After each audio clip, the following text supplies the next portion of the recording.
बौना और मोची। किसी शहर में एक मोची रहा करता था। उसके घर के पास ही उसकी एक छोटी सी दुकान थी। उस दुकान में वह मोची जूते बनाने का काम करता था। तैयार जूतों को बेचकर जो भी पैसे मोची के हाथ लगते, उन्हीं से वह अपने परिवार का पेट पालता था। हालांकि मोची अपना काम बड़ी मेहनत और लगन से करता था, लेकिन धीरे धीरे उसके जूते खरीदने वालों की संख्या कम होने लगी। ऐसे में उसे कम दाम पर अपने तैयार जूतों को बेचना पड़ता था। इसका नतीजा यह हुआ कि समय के साथ उसका सारा जमा पैसा भी खत्म हो चला। नौबत यह आ गई कि उसे घर चलाने के लिए अपनी पत्नी के गहने तक बेचने पड़ गए। इस कारण मोची बहुत उदास रहने लगा।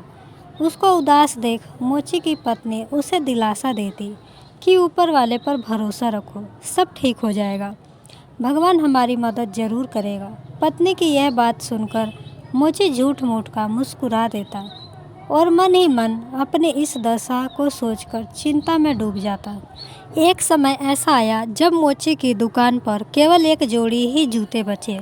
इसके अलावा उसके पास और जूते बनाने का सामान भी मौजूद नहीं रहा। वहीं मुश्किल इस बात की थी कि उस एक जोड़ी जूते को खरीदने वाला भी कोई नहीं आ रहा था।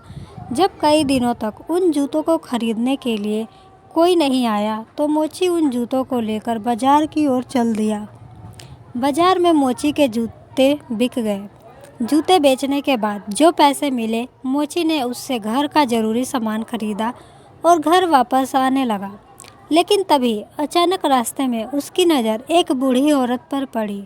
वह औरत बहुत भूखी और बीमार थी, इसलिए मोची ने कुछ पैसे उस बूढ़ी औरत को दे दिए। अब उसके पास जूते बनाने के लिए सामान नहीं था। वह दुकान लौटा और वहाँ उसने एक चमड़े का टुकड़ा बचा देखा।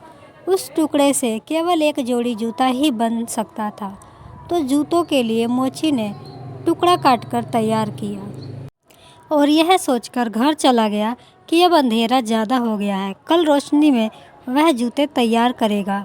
अगली सुबह जब वह जूते बनाने के लिए दुकान पहुंचा, तो उसे वहां कटे हुए चमड़े के टुकड़े की जगह एक तैयार जूते की जोड़ी मिली। वह जूते की जोड़ी इतनी खूबसूरत थी कि मोची उसे देखकर हैरान था।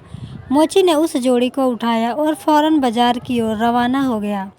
वो जूते इतने खूबसूरत थे कि मोची को उसकी अच्छी कीमत हासिल हुई। इस पर मोची बहुत खुश हुआ। जो भी पैसे उसे मिले, उसमें से कुछ पैसे उसने ज़रूरतमंद लोगों को दिया। बाकी जो बचे उससे उसने जूते बनाने का सामान खरीद लिया। उस रात उसने 2 जोड़ी जूतों के लिए चमड़ा काट कर रखा और घर वापस आ गया। अगली सुबह उसे फिर से वैसे ही खूबसूरत 2 जोड़ी जूते तैयार मिले। उसने घर आकर यह पूरी बात अपनी पत्नी को बताई। मोची की पत्नी बोली, देखा, मैं कहती थी ना कि भगवान हमारी मदद ज़रूर करेगा। ऊपर वाला सब कुछ देखता है। उसका ही किया है कि कोई नेक दिल हमारी इस तरह से मदद कर रहा है।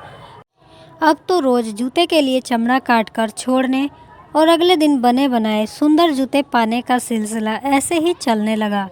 धीरे धीरे मोची की स्थिति सुधर गई और उसने अच्छा पैसा भी जमा कर लिया। तभी मोची की पत्नी एक दिन बोली, हमें एक दिन रात को रुक कर पता लगाना चाहिए कि हमारे लिए इस तरह से जूते कौन बना रहा है। यह सोचकर मोची और उसकी पत्नी रात को चमड़े का टुकड़ा छोड़कर दुकान में रुक गए। तभी उन्होंने देखा कि 3 बौने खिड़की से दुकान में घुसे और खुशी खुशी जूते बनाने लगे। पूरी रात खूबसूरत जूते बनाने के बाद वह तीनों बौने खिड़की के रास्ते ही वापस चले गए।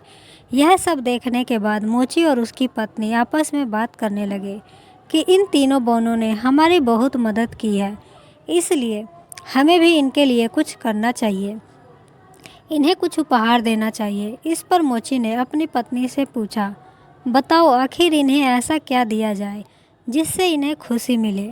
इस पर पत्नी ने कहा, तुमने ध्यान दिया कि उनके कपड़े और जूते काफ़ी पुराने हो गए हैं।